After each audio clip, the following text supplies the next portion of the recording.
পিরিয়ডের শুরুতে যে গুরুতর অসুস্থ তামিম ইকবাল এই মুহূর্তে গাজীপুরের হাসপাতালে, তামিমের যে হাসপাতালে ভর্তি আছেন সেখানে আছেন আমাদের গাজীপুর প্রতি সহকর্মী রফিকুল ইসলাম। আমরা একটু তার কাছ থেকে জানতে চাই যে রফিক ভাই কি অবস্থা, জানাবেন আমাদেরকে যে তামিমের শারীরিক অবস্থার সবশেষ কোনো আপডেট জানা গেছে কিনা, তিনি সুস্থতার পথে আছেন কিনা, কিংবা কথা বলতে পারছেন কিনা, কিংবা ঢাকায় তাকে নিয়ে আসা হবে কিনা, আমরা অনেক কিছুই জানতে চাই আপনার কাছে।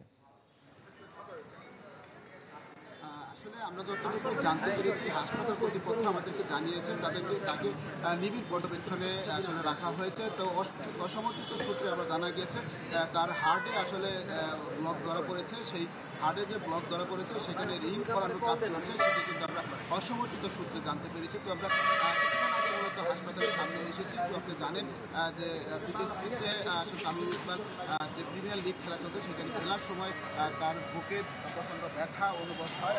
ব্যথা অনুভব হওয়ার পরেই কিন্তু তামিম ইকবালকে মূলত যে গাজীপুরের Sheikh Fazilatunnesa Memorial medical college হাসপাতাল রয়েছে, সেই মেডিকেল কলেজ হাসপাতালে নিয়ে আসা হয়েছে এবং সেইখানে তিনি এই মুহূর্তে ডাক্তারদের নিবিড় পর্যবেক্ষণে রয়েছে, সেটি কিন্তু আমরা জানতে পেরেছি হাসপাতাল কর্তৃপক্ষের সাথে কথা বলে। তবে আমরা যে আসলে ক্রিকেট টিমের কারোর সাথে কিন্তু এখন পর্যন্ত কথা বলতে পারি না, যেমন কথা বলতে পারলে আমরা আরও বিস্তারিত জানতে পারবো যে কী অবস্থায় আছে এবং তাকে এখানে চিকিৎসা দেওয়া হবে নাকি উন্নত চিকিৎসার জন্য ঢাকাতে নিয়ে যাওয়া হবে, সেই সমস্ত বিষয় কিন্তু এখনও আমরা স্পষ্ট না, এবং স্পষ্ট হওয়ার পরই কিন্তু আমরা সেটি জানাতে পারবো। তো আমরা যতটুকু জানতে পেরেছি তামিম ইকবালের ইতিমধ্যে কিন্তু একটি ব্লক ধরা পড়েছে এবং সে যে ব্লক ধরা পড়েছে সেই ব্লকের জন্য তার রিং করাবে এবং রিং করানোর কাজটি সেটি আসলে চলছে, সেটি আমাদের অসমর্থিত একটি সূত্র জানিয়েছে।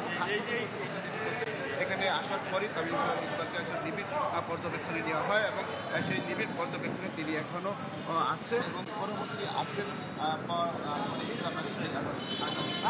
এই ছিল এখান থেকে সর্বশেষ খবর। ধন্যবাদ আপনাকে রফিকুল ইসলাম। পরবর্তীতে নিশ্চয়ই আপনার মাধ্যমে আমরা দর্শকদেরকে আরও আপডেট জানানোর চেষ্টা করব। তামিম ইকবাল অসুস্থ হয়ে হাসপাতালে ভর্তি এবং অসমর্থিত সূত্রে জানাচ্ছিলেন যে তার হার্টে ব্লক ধরা পড়েছে, সেটা এনজিওগ্রাম করা হচ্ছে সেখানেই, এমনটাই তিনি বলছেন।